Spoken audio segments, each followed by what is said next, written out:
Shalom. Did you know that a documentary came out today that may change life in a very interesting and kind of woo-woo direction that probably a lot of normal, regular people are not expecting? Almost, I'm not prophesying, I'm just saying it could be as big as robotics. And it's called Third Eye Spies. It's coming out on Vimeo today, and I heard a radio program about it last night. It's about remote viewing. Remote viewing is an offshoot of ESP. They're saying it's of the devil. It definitely came from Russia first. You know what, about the 60s, 50s, right after World War II? Yeah, the Russians started playing with it. Who knows? Could have been in World War II. I haven't researched back that far. Remote viewing is where a person, I'm not going to go into the finer points, but they concentrate on a target, and the target is given a random number by a controller with a specific target on the other end, and the remote viewer views that target from afar. Very woo-woo. And yet, it gets results. That's the really, really weird thing. And this video is going to talk about some of the people who developed the program for the United States.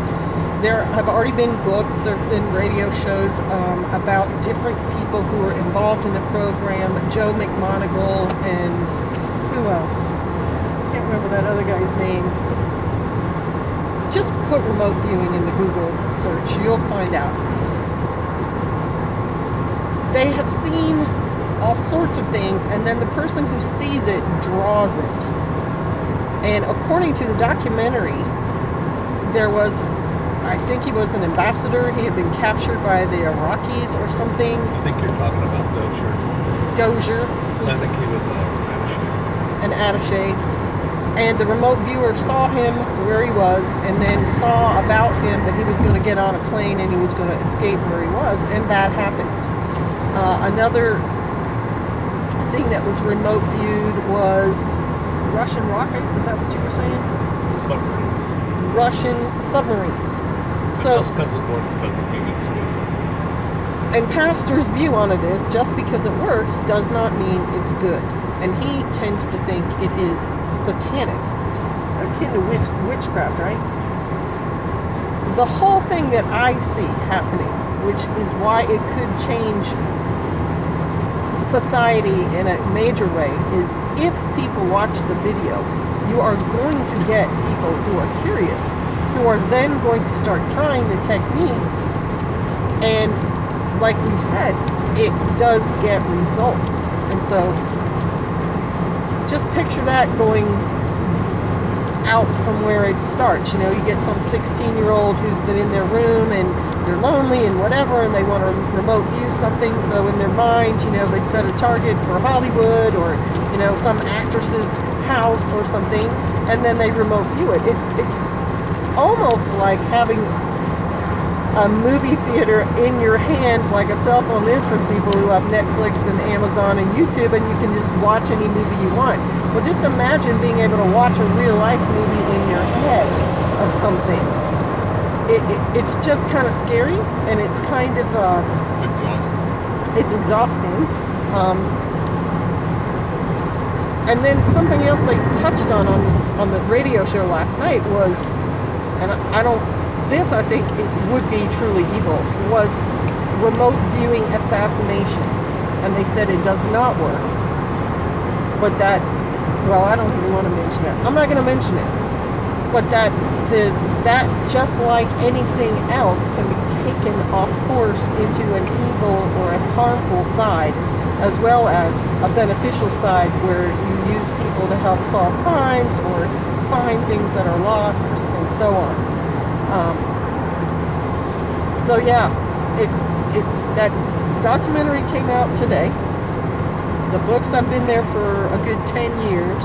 Ed Daines, that's the other guy, Major Ed Daines, did a book on it as well, and had some kind of remote viewing school in Hawaii because they had seen the end of the world coming, and so they had gone to a place they considered safe.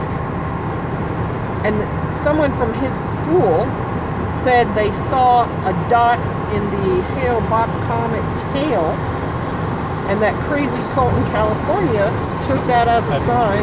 Heaven's Gate took that as a sign that the end of the world was coming, and they're the ones who killed themselves. They drank poison, right? A bunch of them drank poison, like 70 of them died. So there is a dark side to it. Psychic Warrior's a good book too, like Morehouse. Yeah, Psychic Warrior by, is it Michael Morehouse? David Morehouse. There's also a book on it.